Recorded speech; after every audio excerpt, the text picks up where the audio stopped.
grim facts, troubling facts. I don't give grim facts. I don't give happy facts. You know, facts are facts. And when we started this, I said the best thing I can do is to give people the truth and give people the facts, separate from an opinion, separate from my spin, separate from what I would like to believe, what I hope, just facts. And the reason I do that is because everything we're doing is basically voluntary on behalf of people, right?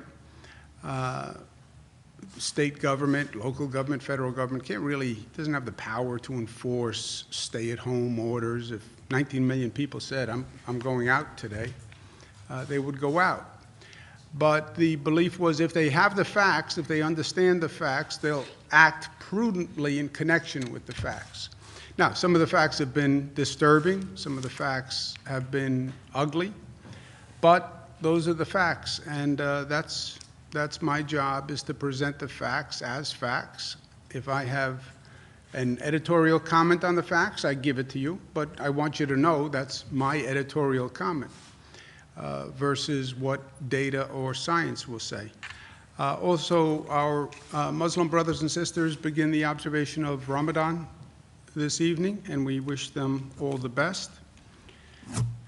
The hospitalization rate is down again, so that is good news. The overall, if you project the curve, everybody's looking at curves nowadays. If you look at the curve continues to go down, and that's also in the total hospitalization number. Bounces up and down a little bit, but it's clearly down. Number of intubations bounces a little bit, but it's also clearly down. The number of new COVID cases walking in the door or being diagnosed is relatively flat. That is not great news. We'd like to see that going down, but it's not going up either. Number of lives lost is still breathtakingly tragic, 438. That number is not coming down as fast as we would like to see that number come down. And what we're looking at this point is, okay, we're on the downside of the curve. The numbers are trending down. Do they continue to trend down, or do they pop back up? If they continue to trend down, how fast is the decline, and how low will the decline go? In other words, if 1,300 people, or about that number, keep walking in the door, then you're going to have a hospitalization rate proportionate with the number of people walking in the door. So we want to see the number of people walking in the door reduced, the number of new infections reduced, so we hit a low plateau, if you will, but we don't know what that is, and we don't know when it is. And if you look at the number of incoming cases, it's been remarkably flat for the past several days. So that's the best indicator of how containment is working and how the close-down policies are working. And over the past few days, we basically flattened at 1,300 new cases a day, which is not great. We'd like to see those new cases reducing even more, and we'd like to see them reducing faster. You then have other long-term questions. Is there a second wave of the virus? We talk about the 1918 pandemic. It came in 3 waves. Is there a second wave? Does the virus mutate and come back? The federal officials are starting to talk about the fall and potential issues in the fall. They're worried about the virus waning somewhat during the summer. Remember there was talk, will it go away when the weather gets warm? No one's really saying it will go away when the weather gets warm in the summer, but there's still a theory that the virus could slow during the summer, but then come back in the fall. If it comes back in the fall, then it comes back with a normal flu season.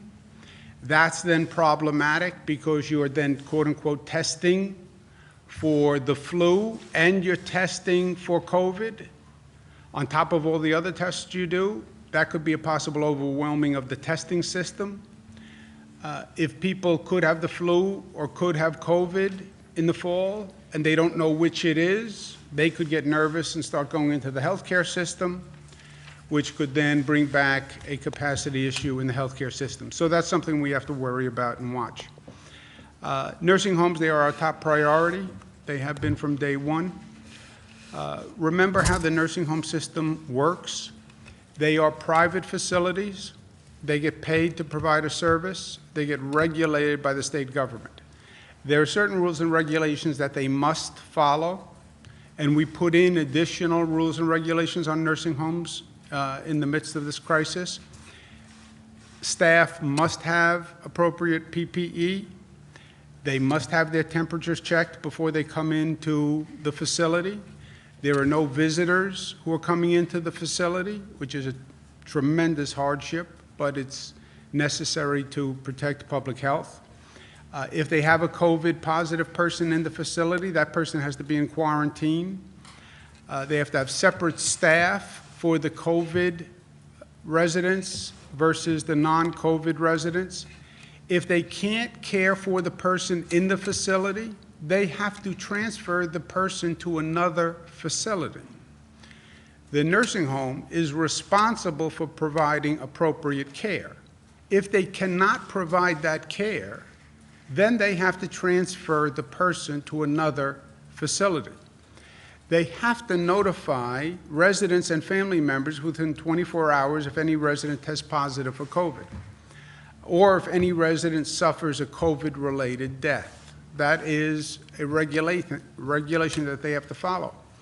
And they have to readmit COVID-positive residents, but only if they have the ability to provide the adequate level of care under Department of Health and CDC guidelines. If they do not have the ability to provide the appropriate level of care, then they have to transfer that patient. Or they call the Department of Health, and the Department of Health will transfer that patient, right? But that is how the relationship works. The state has very strict guidelines on privately run facilities. They get paid to take care of a resident. That resident, that patient must have a state-directed level of care. If they cannot provide that, they can't have the resident in their facility, period. Those are the rules. We're going to undertake an investigation of nursing homes now to make sure they're following the rules. It's going to be a joint Department of Health and Attorney General investigation. But those are the rules. They get paid to take care of a resident, and they have to do it in accordance with state rules. And if they don't, we will take appropriate action. And the State Department of Health and the Attorney General are going to be commencing an investigation to make sure all those policies are in place and being followed. If they're not being followed, they can be subjected to a fine or they can lose their license. It's that simple. Testing is going to be a major operation that happens from now until this situation is over. It's new, it's technical, it's complex, it's a political football, but testing does a number of things for us. Number one, it reduces the spread of the virus by finding people who are positive, tracing their contacts, and isolating them. That's a function of testing. Testing also, what they call antibody testing, you test people to find out if they have the antibodies. Why? Because if they have the antibodies, they can donate blood for convalescent plasma, which is one of the therapeutic treatments. So you want to find people who had it so you can identify them to donate for convalescent plasma. The testing also can tell you the infection rate in the population, where it's higher, where it's lower, to inform you on a reopening strategy, and then when you start reopening, you can watch that infection rate to see if it's going up, and if it's going up, slow down on the reopening strategy. Okay, so there are different forms of testing for different purposes. All of them are important. It was vital for any state, I believe, to first get a baseline study of where you are on the infection rate. All we know to date is the hospitalization rate. How many people are coming into hospitals? That is all we have been tracking. That's all we know. And then from that, you've had all sorts of anecdotal extrapolations on the hospitalization rate, saying, I think the infection rate is this, I think the infection rate is that. I said, I want to have the infection rate. So we have undertaken the largest, most comprehensive study of New York State to find out what is the infection rate. And that we started a few days ago. Sample size so far of 3,000 people statewide. Let's find out what the infection rate is. We have preliminary data on phase 1, and this is going to be ongoing. We did about 3,000 tests. We're going to continue this testing on a rolling basis. We'll have a larger and larger sample, but I want to see snapshots of what is happening with that rate. Is it going up? Is it flat? Is it going down? And it can really give us data to make decisions. We did 3,000 surveys in about 19 counties, 40 localities across the state. The surveys were collected at grocery stores, box stores, et cetera. And that's important. It means you're testing people who, by definition, are out of the home and not at work, okay? What does that mean? I don't know, but that has to be a factor that's taken into consideration. These are people who were out and about shopping.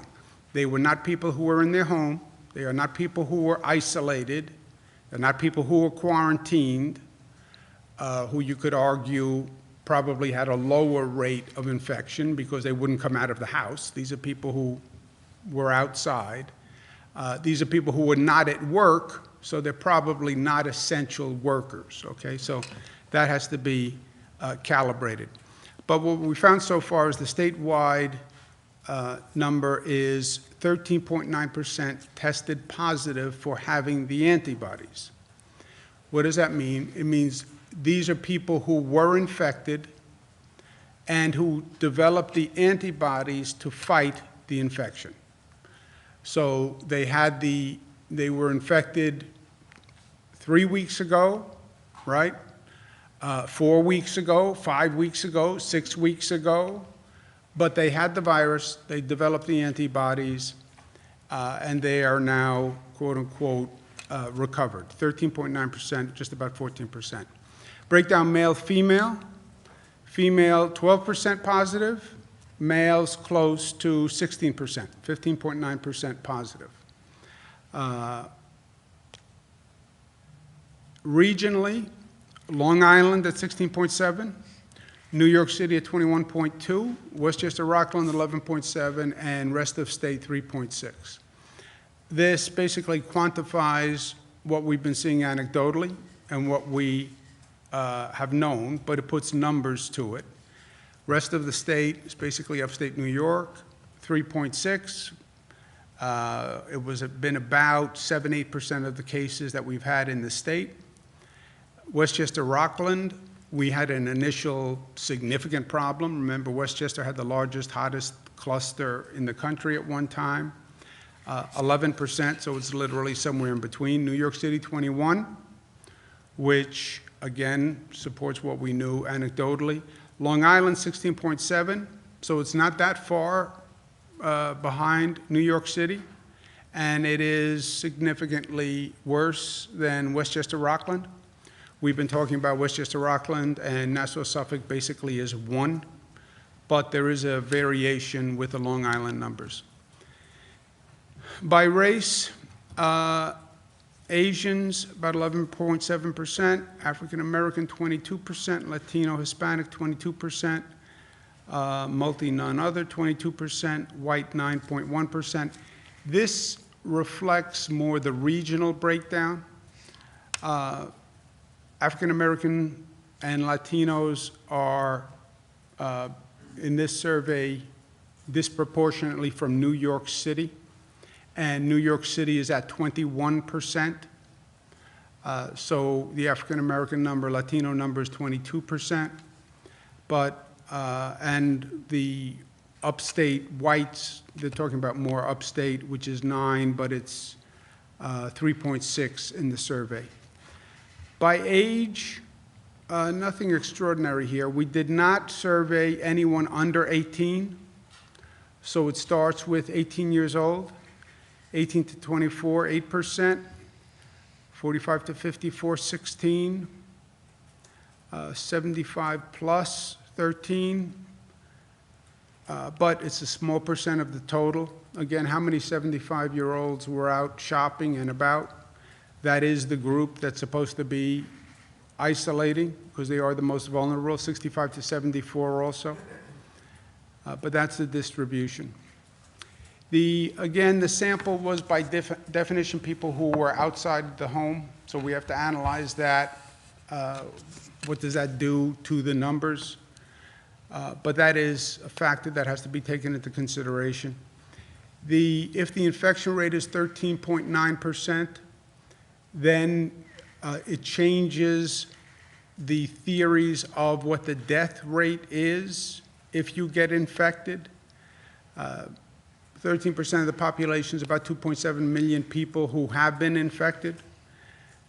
If you look at what we have now as a death total, which is 15,500, that would be about 0.5% death rate.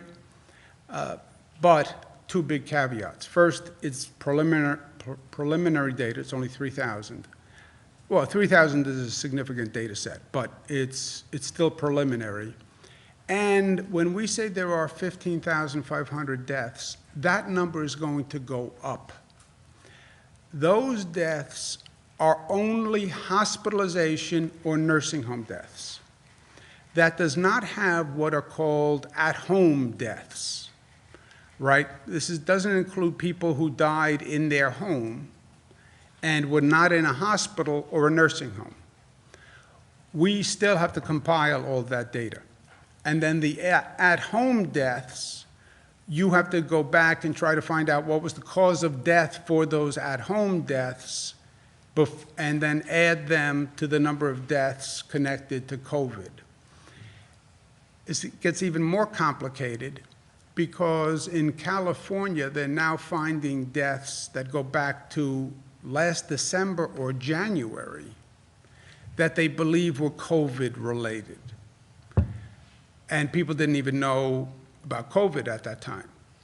So if you then go back to December and January and start to look at the number of deaths and check them for a COVID-related death, I don't even know how you do that practically, you'll see that total number of deaths go up. But that 15,500 is not an accurate total number of deaths, in my opinion.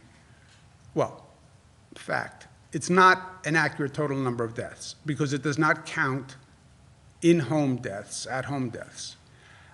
It's not accurate because there will have been many other deaths that were never tested for COVID that should be attributed to that number. But with those caveats, that's what we see in this survey. It also supports the decision that we talked about to have a regional analysis and decision-making. Upstate New York is 3.6%. New York City is 21%. What you do in a place with 21% is not the same thing necessarily that you would do in a place with 3.6%. It's just not. It's the same theory that some states open now and New York doesn't, because the facts should dictate the action. And if the facts dictate the action, when you have different facts, excuse me, you have different action. So when we talk about a regional analysis on reopening, that's exactly right, because look at the facts in that area. Sorry. But there's a second complicating factor, because there always is. What you do in a region still has to be coordinated, because you have a pent-up demand in the whole tri-state area where one region opens up for business. You could see people come in from literally from the tri-state area and overwhelm that region. We try to rationalize with Connecticut and New Jersey because there have been facilities in Connecticut that were open, and you have all sorts of New York license plates there. So yes, regional analysis, but understand on that regional analysis that you still exist in a tri-state area with millions of people who are looking for something to do to get out of the house and put the kids in the car and go. So that has to be factored in, because that is a significant factor. We also have to do more to get testing in the African American and Latino communities. We talked about health disparities. This state did not have the kind of disparities we've seen in other states, but I want to understand them and I want to address them. There are going to be a number of factors why you could have a higher percentage of positives in the African American and Latino community. There were existing health disparities. There were existing comorbidities, underlying illnesses, diabetes, et cetera. I also believe you have a greater percentage of the quote-unquote essential workers who are African American and Latino. And while everyone else or many other people had the opportunity to lock down at home, as terrible as that was, the essential workers had to get up every morning and go out and drive the bus and drive the train and deliver the food and do all those essential services that allowed people to stay at home. Also, you have more people in the New York City area, more people getting on subways, getting on buses, more people dealing with that density, and we know that's where it communicates. But New York City Housing Authority, we're starting more testing today at New York City Housing Authority facilities. You talk about public housing. I was a HUD secretary. I worked in public housing all across this nation. That is some of the densest housing in the United States of America. People crammed into elevators, crammed through small lobbies, overcrowding in their apartment. So public housing does pose a special issue, and it should be addressed. I also want to get more testing in African American and Latino communities all through the New York City area, including Long Island after this. I want to work with Congressman Hakeem Jeffries and Congressmember Yvette Clarke and Congressmember Nydia Velasquez to help us work with the churches in those communities. The churches have volunteered, many of them, to be testing sites. One of the problems is finding a testing site. But many churches have said they would be willing to use their facilities for testing sites. As we ramp up the testing, I want to get it into the African American and Latino community, and using the churches as a network, I think, is going to be extraordinarily effective. But this is something that New York should lead the way on answering this question and addressing this issue. Also, I want to speak to a point from our friends in Washington. Senator McConnell, who is the head of the Senate, you know, we've been talking about funding for state and local governments, and it was not in the bill that the House is going to pass today. They said, don't worry, don't worry, don't worry, the next bill. As soon as the Senate passed it, this current bill, Senator Mitch McConnell goes out and he says, maybe the states should declare bankruptcy, okay? This is one of the really dumb ideas of all time. You know, I said to my colleagues in Washington, I would have insisted that state and local funding was in this current bill. because I don't believe they want to fund state and local governments. And not to fund state and local governments is incredibly short-sighted. They want to fund small business, fund the airlines. I understand that. But state and local government funds police and fire and teachers and schools. How do you not fund police and fire and teachers and schools in the midst of this crisis? Yes, airlines are important. Yes, small business is important. So are police and fire and healthcare workers, who are the frontline workers. And when you don't fund the state, then the state can't fund those services. Makes no sense to me. Also makes no sense that the entire nation is dependent on what the governors do to reopen. We've established that. It's up to this governor, it's up to this governor, it's up to this governor. But then you're not going to fund the state government? You think I'm going to do it alone? How do you think this is going to work? And then to suggest we're concerned about the economy, states should declare bankruptcy? That's how you're going to bring this national economy back? By states declaring bankruptcy? You want to see that market fall through the cellar? Let New York State declare bankruptcy. Let Michigan declare bankruptcy. Let Illinois declare bankruptcy. Let California declare bankruptcy. You will see a collapse of this national economy. So just dumb. Vicious is saying, when Senator McConnell said, this is a blue state bailout. What he's saying is, if you look at the states that have coronavirus problems, they tend to be Democratic states. New York, California, Michigan, Illinois, they are Democratic states. So if you fund states that are suffering from the coronavirus, they're Democratic states. Don't help New York State because it is a Democratic state.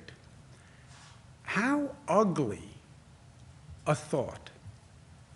I mean, just think of what he's saying. People died. 15,000 people died in New York, but they were predominantly Democrats. So why should we help them?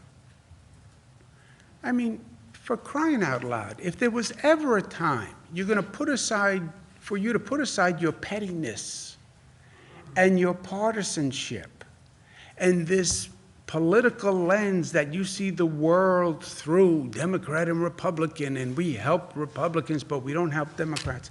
That's not who we are. It's just not who we are as a people. I mean, if there's ever a time for humanity and decency, now is the time. And if there was ever a time to stop your obsessive political bias and anger, which is what it's morphed into, just a political anger. Now is the time. And you want to politically divide this nation now, with all that's going on? How irresponsible and how reckless. I'm the governor of all New Yorkers. Democrat, Republican, Independent, I don't even care what your political party is. I represent you. And we are all there to support each other. This is not the time or the place or the situation to start your divisive politics. It is just not. And that's why, look, our rule has been very simple from day one. There is no red and blue. There should have never been a red and blue when it comes to any important issue, but certainly not now. And that's not what this country is all about. It's not red and blue, it's red, white, and blue. And when we talk about New York tough, we're all New York tough, Democrats and Republicans. And we're all smart, and we're all disciplined, and we're all unified, and we're all in this together. And we understand that, and that's how we operate. And we operate with love, and we're strong enough to say love. To say love is not a weakness, it is a strength, and New Yorkers are that strong. Questions? Governor, we're seeing over 1,100 correction staffers and inmates who've tested positive for COVID. What more can the state do to release people detained on parole violations more quickly? And what about releasing elderly and medically vulnerable people and making sure that inmates are getting hand sanitizer? Is there any ability to get the National Guard to clean jails? So as of today, there's 263 prisoners who have tested positive for COVID. And then from that, we are quarantining people. There's 1,397 people in the prison system which have been quarantined. We actually have not seen the kind of outbreaks that we feared that we would see. We're monitoring it very closely. We've done a number of things, including stopping visitation and doing isolation above and beyond, but within humanity, making sure that you're not putting people in solitary confinement. So we're monitoring this very closely. We're getting briefed on it every morning. We've already taken a number of steps, the technical parole violations, the people over 55 with the 90 days. And as the situation evolves and warrants changes, we'll change. Excuse me one second. Let me just go back to the self-proclaimed Grim Reaper, Senator McConnell, for another second. He represents the state of Kentucky, okay? When it comes to fairness, New York State puts much more money into the federal pot than it takes out, okay? At the end of the year, we put in to that federal pot $116 billion more than we take out, okay? His state, the state of Kentucky, takes out $148 billion more than they put in. Okay? So he's a federal legislator. He's distributing the federal pot of money. New York puts in more money to the federal pot than it takes out. His state takes out more than it puts in. Senator McConnell, who's getting bailed out here? It's your state that is living on the money that we generate. Your state is getting bailed out, not my state. Follow-up question about the National Guard. I didn't get an answer on that. I was wondering if there's any thoughts on using the National Guard to clean jails and prisons or even nursing homes. Not at this time. Less than 1%. Oh, let Jesse go. That's okay. Go ahead. Okay, forget Jesse. Go ahead. Less than 1% of the prison population has even been tested. Do we know if there's an outbreak in prisons, or are enough tests available? Enough tests are not available anywhere. We need more tests for prisons, more tests for nursing homes, more tests of antibodies. We need more tests across the board. That is not just New York, that is nationwide. That's why everyone is scrambling on this testing, and how do you bring it up to scale? Jess? Sorry, if I could just add one thing, Dan. We are testing in prisons the same way that we're testing outside of prisons. So people who are demonstrating the symptoms that are associated with it that we know have come into direct contact. And so they're getting the same standards being applied within prison walls as is to everybody else. So anybody who needs to get tested has a test available? If they fall under those conditions, yes. Have you called Senator McConnell? Have you made any contact No. with him? Do you intend to? No. On the issue of the 20% of New York City residents who seem to be testing positive via the antibody testing, does this change the calculation vis-a-vis contact tracing? I mean, that's 2 million people basically in New York City that could conceivably have been exposed? No, it doesn't change the calculus. And look, contact tracing is not the answer. It's not the be-all and end-all. But it's one of the tools, and in a very small toolbox, right? You don't have that many effective tools to use. So it's a tool in a small toolbox, and you're right, the tone of the question is right. Could you ever test and trace every positive? No. Governor, No. the State Department of Health is charged with regulating nursing homes and investigating claims of neglect and making sure that they're complying with regulations. Why is it that they haven't done that already, if that's what their job is? No, they do it. They do it on an ongoing basis. This is a crisis situation for nursing homes. They are under a lot of pressure. We understand that. Through no fault of their own, by the way. This happens to be a virus that happens to attack elderly people, and nursing homes are the place of elderly people. So this is a very intense situation for nursing homes, we get it, but they still have to perform their job and do their job by the rules and regulations. Wrong. The state had a ton of regulations and guidelines, and yet we saw. Nothing went wrong. It's, what went wrong in hospitals, what went wrong in society, what went wrong, nothing. Mother Nature brought a virus, and the virus attacks old people. And nothing went wrong. Nobody's to blame, but for creation of the situation, but they have to deal with the situation.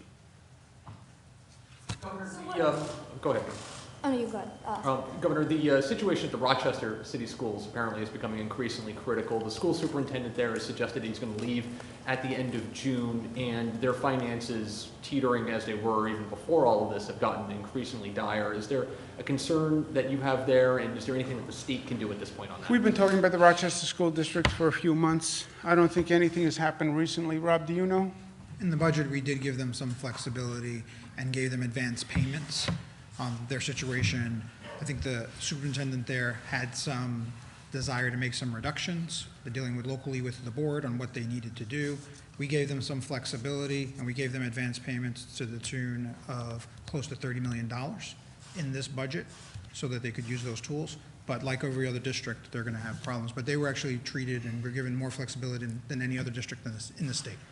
So back to nursing homes, what should these facilities have done differently when this guidance came out from DOH saying that they had to either readmit or admit new patients to these homes? And when they voiced those concerns saying, hey, we don't have enough PPE, we don't have enough space, our staff is calling out sick, what's that communication like with DOH, and how has DOH been handling that? Yeah, they should have followed the rules, and the rule says if you can't provide adequate care to a patient, you must transfer the patient, period. So it's up to them to transfer the patient? Yes, and then if they can't transfer a patient to another facility, so they call other facilities, do you have a bed available? If they can't transfer the patient, they call Department of Health and say, I can't find a facility for this patient, and the Department of Health finds the facility for the patient. Did any nursing homes object to, one, this policy, and two? They don't have the right to object. That is the rule, and that is the regulation, and they have to comply with it. And the regulation is basic common sense. If you can't provide adequate care, you can't have the patient in your facility. And that's your basic fiduciary obligation, I would say ethical obligation, and it's also your legal obligation. If you can't provide adequate care, the person must be transferred. If you have COVID people, they have to be quarantined, they have to have separate staff. That's the rule. If you can't do it, we'll put them in a facility that can do it. That's the rule. Now, when the person gets transferred, then they lose a patient, they lose that revenue, I understand. But the relationship is, the contract is, you have this resident, you get paid, you must provide adequate care. If you can't, that patient has to be transferred to a facility where they get adequate care. So if the state's assisting with the transferring of patients to other homes, If they can't do it. if they can't do it, then what about if they can't provide enough PPE? Because as you said yesterday, it's up to those facilities to provide the PPE. So is the state assisting in any way? Is there a We have given them stockpile? thousands and thousands of pieces of PPE. You're right, it's their primary responsibility, but it's their primary responsibility like it's a hospital's primary responsibility. And hospitals ran into problems, nursing homes ran into problems. This is a national story, right? You turn on the national news any given time, and you'll have people saying we can't get enough PPE. It's been an international problem. So we were sending, we were getting PPE from China, remember? And we were getting PPE, and we were distributing the PPE also. And how many pieces? Put it into context, the governor, on the emergency basis, for nursing homes alone, 417,000 surgical grade masks, 101,000 gowns, 85,000 face shields, 422,000 gloves, 5,000 gallons of sanitizer, So on that scale, we have been on an emergency basis, making it available to those facilities who have called and said, we can't, while managing as well hospitals and other facilities that have had a desperate need for this in addition to the nursing homes. Is that a weekly number that they're This getting? is since the middle, this is since about 2 weeks ago. Is there a concern with the practice in some facilities of rotating staff to different facilities so they can cover different shifts? I have not heard that. And how many calls have you gotten from DOH, from these facilities to DOH, specifically from these nursing homes that they can't comply? Do you have a number They're on saying that? transfer patients? Yeah, so if How- a do you know how facility many? says, hey, we We can't, have specifically. that Have we you transfer. heard about getting those calls? We haven't gotten calls like that. you haven't gotten any calls at all? Not that I know, but we can track it and find out. What about assistance for the PPE? Have you gotten calls on We've had that? assistance for PP, and as Jim just mentioned, the Yeah. amount of supplies that have been delivered to the nursing homes. Do you have a number on how many nursing homes have called for that, or adult care Not off the facilities? top of my head. Is the state investigating why we're seeing so many more deaths Excuse me in one some nursing second. homes? Can we just, let's get people who haven't asked. Go ahead, Mark. Thanks. I have a question about the state workforce, and I don't know how the unions factor into this, but in the areas of like, let's say Plattsburgh, Watertown, Binghamton, where you have state office buildings, and the infection rates are relatively lower, could you maybe have workers who are working from home come in, non-essential workers, and, you know, do something partial? I mean, maybe in the more urban areas, maybe Syracuse or Rochester have by zip code where there are lower people, you know, lower infection rates, and have them come in. You know, I'm just asking. No, look, I think it's a very good question, and I think that's part of, when we talk about these regional analyses and regional decision-making, I think that's one of them. We said we have a matrix, right? So it's more essential businesses that are lower risk would be the top priority, right? A matrix, two variables. How essential is your business? How much risk does your business bring? Government workers are essential, I would argue, as a government worker. And you can socially distance in a government workplace. So I think that would be one of the prime candidates in a regional reopening strategy once we get there, right? On the regional, you want to look at what is the overall infection rate, like this data. You want to look at the hospitalization rate. You don't get anywhere on a reopening discussion until you see that hospitalization rate flat or coming down, right? Those are the CDC guidelines. They talk about phase 1, phase 2. So that hospitalization rate has to be coming down. The infection rate has to be low. Then you can start the conversation on reopening regionally and calibrating it. Let's take one more, sir. Sorry, can I just make one point on the state workforce? This non-essential workers who are home right now are still being paid. So those workers are still being paid while they're home right now. A regional decision might happen. I mean, what are we talking about? You have to look at the numbers. You tell me when the numbers change. I'll tell you when we start the But conversation. you've state gonna be you've got looking- numbers on antibody testing, you've got numbers on hospitalization, you've got numbers on infection rates, so you do have numbers. Well, you want to look at a flat or dropping hospitalization rate in a region that can reopen as a region. We don't have the kind of hospitalization rate numbers by region that I can sit here and say the North Country has been going down at this rate, but you need that kind of analysis region by region. For like a 2-week period, or like? Well, CDC guidelines have a 2-week period, 14 days. Is the state investigating why we're seeing so many more Can we nursing home just, deaths let me than just, other ones? let me just ask someone who hasn't asked a question Well, yet. other people have gotten to ask multiple questions. Earlier this week, you identified Lieutenant Governor Hochul and Bob Duffy as coordinating efforts in Western New York. Is there someone coordinating the effort in the capital region? We are. I am located in the capital region. But Lieutenant Governor Kathy Hochul is from Western New York, and she was there. Bob Duffy, my former lieutenant governor, as you know, great public servant. He's in the Rochester, Finger Lakes area. So we had that advantage. We had just a tremendous asset there with Kathy Hochul and Bob Duffy. So they're doing that. And I consider myself an adequate capital district And can you update representative. the unemployment insurance situation? Even with the new system, we are still hearing from our viewers who are having difficulty, people who are frustrated. By the way, just to give you context, I was on the phone with all the governors yesterday on a governor's call. This is across the country, this problem, across the country. But anyway. To punctuate that point from the governor, just for everyone to put it into context, New York State, since this crisis has begun, has paid out $2.2 billion to over 1.1 million people who have applied for unemployment insurance. To give you a reference point, California has done $975 million, Texas $400 million, Florida $143 million, Pennsylvania $600 million. So we have gone above and beyond in terms of ramping up. We today, a number will be released later today, another 207,000 people that applied for and were accepted for unemployment insurance. That's the number that's going to be released later today. So that brings us up to 1.4 million New Yorkers who are now going to be collecting unemployment insurance. The backlog that remains is a majority PUA, which is the pandemic unemployment insurance.